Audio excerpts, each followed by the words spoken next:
और चलिए अब आपको सीधा तस्वीरें दिखा देते हैं लखनऊ से। सीएम योगी आदित्यनाथ की ये तस्वीरें इस वक्त आपके सामने श्रद्धांजलि अर्पित करते हुए सीएम योगी यहां पर आपको नजर आएंगे। और ये लखनऊ से इस वक्त तस्वीर हम आपको दिखा रहे हैं। दरअसल सुभाष चंद्र बोस को सीएम योगी ने यहां पर श्रद्धांजलि दी है, पुष्प अर्पित किए, उन्हें नमन किया। तस्वीरें हम आपको इस वक्त ये लखनऊ से दिखा रहे हैं। सीएम योगी की ये तस्वीर इस वक्त आपके सामने है, जहां पर उन्होंने सुभाष चंद्र बोस को श्रद्धांजलि दी है। ये उनकी प्रतिमा, जहां पर सीएम योगी ने सबसे पहले पुष्प अर्पित किए और उसके बाद यहां पर सुभाष चंद्र बोस को श्रद्धांजलि दी। इससे पहले हालांकि उनकी पोस्ट भी सामने आई और अब उनका संबोधन।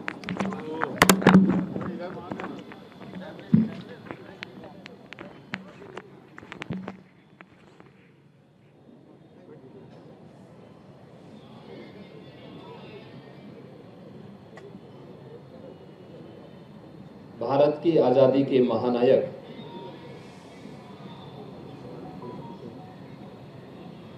भारत माता के महान सपूत नेताजी सुभाष चंद्र बोस की आज पावन जयंती है। इस अवसर पर देश की आजादी के लिए नेताजी के नेतृत्व में चले उस पूरे अभियान को स्मरण करते हुए मैं नेताजी सुभाष चंद्र बोस को उनके योगदान के लिए पूरे प्रदेश वासियों की ओर से कोटि कोटि नमन करता हूं। आज के इस समारोह में उपस्थित लखनऊ की महापौर श्रीमती सुषमा कड़कवाल जी, माननीय विधायक श्री नीरज बोरा जी,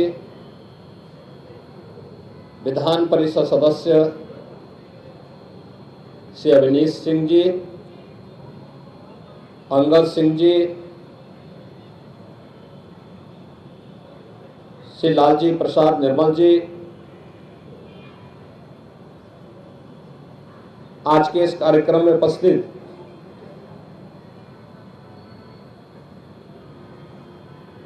श्री गौरव शुक्ला जी,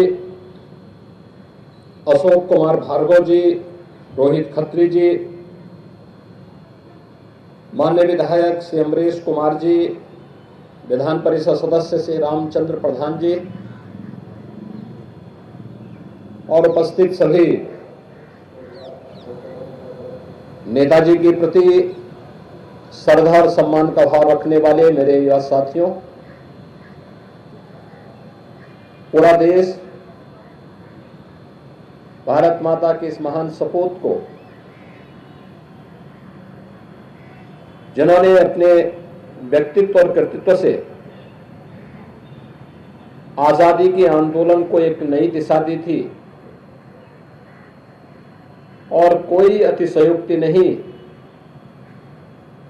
कि नेताजी भारत की आजादी के पूरे अभियान के दौरान एक महानायक के रूप में हर भारतवासी के लिए बड़े श्रद्धा और सम्मान का स्थान रखते हैं। वर्ष 2021 में नेताजी के योगदान के प्रति कृतज्ञता ज्ञापित करते हुए आदरणीय प्रधानमंत्री जी ने 23 जनवरी की तिथि को पराक्रम दिवस के रूप में मनाने का निर्णय लिया। नेताजी हर भारतवासी के लिए एक प्रेरणा है। राष्ट्र के प्रति निष्ठा का भाव, असीम साहस, वीरता और निस्वार्थ सेवा को सम्मान देने की प्रेरणा नेताजी के व्यक्तित्व से पूरे भारतवासियों को प्राप्त होता है। जब व्यक्ति जो बोलता है उसके अनुसार आचरण करता है तो उनका आह्वान एक मंत्र बन जाता है। देश की आजादी के पूरे आंदोलन के दौरान भारत की आजादी के लिए नेताजी के द्वारा किए गए आह्वान कि तुम मुझे खून दो, मैं तुम्हें आजादी दूंगा, ये पूरे भारत के नागरिकों के लिए यह एक मंत्र बन गया था। खासतौर पर युवाओं के अंदर इस नारे ने ऐसा जादू फैलाया कि देखते ही देखते ब्रिटिश हुकूमत को नेताजी को नजरबंदी और कैद करने की दिशा में आगे बढ़ना पड़ा था। लेकिन उनकी नजरबंदी से निकलते हुए नेताजी ने दुनिया के उन तमाम देशों में जाकर के, जर्मनी में, जापान में और दुनिया के अन्य अनेक देशों में जाकर के भारत की आजादी के लिए न केवल उन देशों के सहयोग से बल्कि युवाओं के लिए अपने संदेश के माध्यम से भी वे एक प्रेरणा भरते रहे। आज जब हम सब नेताजी सुभाष चंद्र बोस की इस पावन जयंती कार्यक्रम के साथ जुड़े हुए हैं, स्वाभाविक रूप से बहुत सारे प्रश्न आज की युवा पीढ़ी के मन में आ रहे होंगे,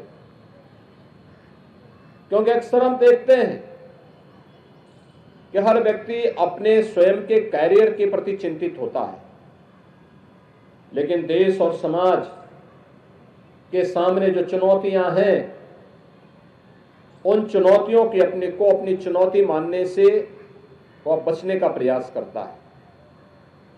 नेताजी सुभाष चंद्र बोस उस समय की सबसे प्रतिष्ठित सिविल सर्विसेज की सेवा में चयन होने के बावजूद उन्हें विदेशी हुकूमत के अधीन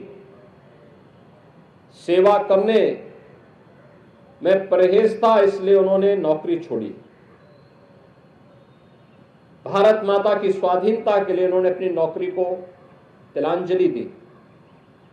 यही नहीं, वह एक ऐसा कालखंड था जब साधन के अभाव थे, यह देश गुलाम था, तमाम प्रकार की आपदाएं थी, गुलामी तो थी ही, आपदाएं भी थी।